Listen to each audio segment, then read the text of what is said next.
देखिए, सिंहभूम लोकसभा सीट पर मुकाबला बीजेपी की गीता कोड़ा और जेएमएम की जोभा मांझी के बीच है। गीता कोड़ा लोकसभा चुनाव की घोषणा से पहले तक कांग्रेस की सांसद थी, फिर उन्होंने बीजेपी का दामन थाम लिया। सिंहभूम की एकमात्र राज्य की ऐसी लोकसभा सीट है जहां दो महिला उम्मीदवार के बीच सीधा मुकाबला होगा।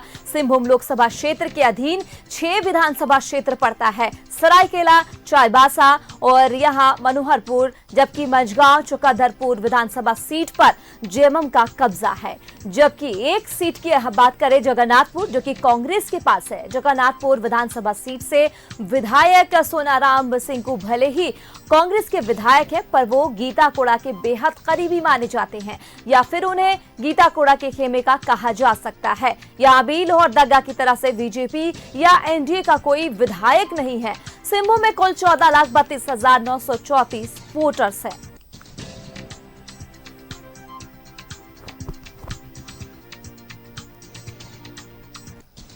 तो जेएमएम की जोभा मांझी यहां से उन्हें उतारा गया है। सिंहभूम सीट पर कुल 14 प्रत्याशी मैदान में। आपको बता दें, सिंहभूम लोकसभा के अंदर 6 विधानसभा सीट हैं। और ज्यादा बातचीत के लिए मनोज हमारे साथ हमारे सहयोगी जुड़ चुके हैं। मनोज का रुख कर लेते हैं। मनोज, देखिए, सिंहभूम लोकसभा सीट पर मुकाबला बीजेपी की गीता कोड़ा और जेएमएम की जोभा मांझी के बीच है। हमने देखा कि इनके चुनाव प्रचार के लिए बड़े बड़े जो स्टार प्रचारक है वो पहुंचे। गीता कोड़ा के पक्ष में पीएम मोदी ने यहां चुनाव प्रचार पर आम जनता से वोट की अपील करती हुई। वही अगर जोभा मांझी की बात करते हैं तो उनके पक्ष में भी लगातार बड़े नेता जो है वो नजर आ रहे। राहुल गांधी नजर आए और लगातार हम देख रहे हैं कि चंपई सोरेन, जो कि मुख्यमंत्री, वो भी जोभा मांझी के हक के लिए चुनाव के प्रचार में आम जनता से वोटों की अपील करते हुए नजर आ रहे हैं। मतलब दो महिलाएं हैं यहां से, और दोनों महिला, हालांकि यहां पर देखा जाए दोनों महिलाएं किसी पहचान की मोहताज नहीं है, लेकिन कहीं ना कहीं यहां पे जो चुनाव का मुकाबला है वो बेहद ही जबरदस्त देखा जा रहा है। क्या समीकरण बताएं दर्शकों को आप? देखिए, निश्चित तौर पे ये सिंहभूम लोकसभा क्षेत्र में 2 महिलाएं मैदान में है। एक झारखंड मुक्ति मोर्चा और दूसरा बीजेपी, आप बता भी रही हैं, और ये दोनों महिलाएं अपने आप में मजबूत हैं।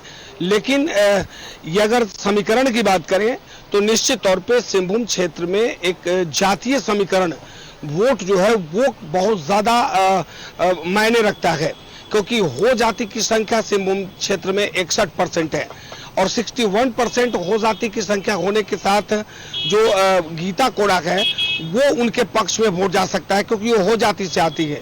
और एक भी प्रत्याशी यहाँ पर, चाहे निर्दलीय कहें या किसी बड़े राजनीतिक पार्टी के कहें, वो हो जाति का नहीं है, सिर्फ गीता कोड़ा को छोड़कर। तो उसका फायदा गीता कोड़ा को मिलेगा। भारतीय जनता पार्टी का वोट अगर कहें तो बीजेपी का वोट जो है वो पॉकेट वोट होता है, वो कहीं नहीं जाता है, वो वोट गीता कोड़ा के पास आएगा ही। दूसरी तरफ मधु कोड़ा है, मधु कोड़ा का अपना वोट है, वो वोट आएगा। जगन्नाथपुर विधानसभा क्षेत्र जो मधु कोड़ा का विधानसभा हुआ करता था, लेकिन जब वो जेल में थे और उनके बाद कानूनी प्रक्रिया चल रही थी तो उस सीट से चुनाव नहीं लड़ सकते थे, तो अपने लोगों को उन्होंने उतारा था, सिंकू को। तो सिंकू उस क्षेत्र से भले ही कांग्रेस के प्रत्याशी हैं, लेकिन भारतीय जनता पार्टी यानी मधु कोड़ा के खासम खास हैं। तो आप समझिए वो विधानसभा क्षेत्र भी इनका पॉकेट वोट है। और साथ साथ अगर देश के प्रधानमंत्री नरेंद्र मोदी की जो योजना है, नरेंद्र मोदी का जो क्रेज है, जो हम लगातार ग्रामीण क्षेत्रों में भ्रमण कर रहे थे, तो गांव के लोग कहते हैं कि अनाज जो है बड़ा फैक्टर है, कि 2 वक्त का भोजन देना, भोजन जो है प्रधानमंत्री द्वारा फ्री में दिया जाना, ये गांव के लोगों को भा गया है।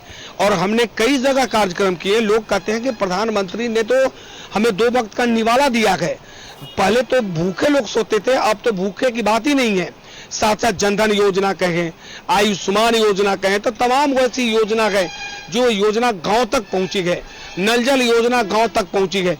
तो आप समझिए कि पानी का सबसे बड़ी समस्या चाईबासा में होता था, यानी लोग लाल पानी पीते थे, तो उस पर भी कहीं ना कहीं केंद्र सरकार ने अंकुश लगाया है, तो इसका फायदा मिलेगा। दूसरी तरफ अगर जोभा मांझी की बात करें तो जोभा मांझी पूरे संसदीय क्षेत्र में 5 ऐसा विधानसभा क्षेत्र है जो झारखंड मुक्ति मोर्चा के कब्जे में है, जबकि 6 विधानसभा आता है।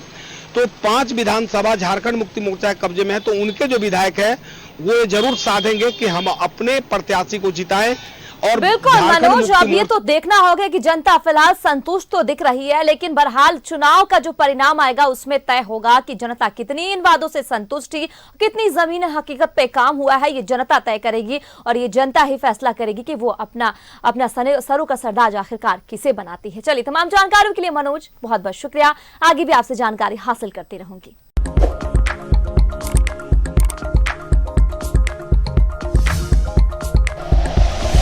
Like and share videos, subscribe करें हमारा चैनल और प्रेस करें बेल आइकॉन। News 11 भारत, सच है तो दिखेगा।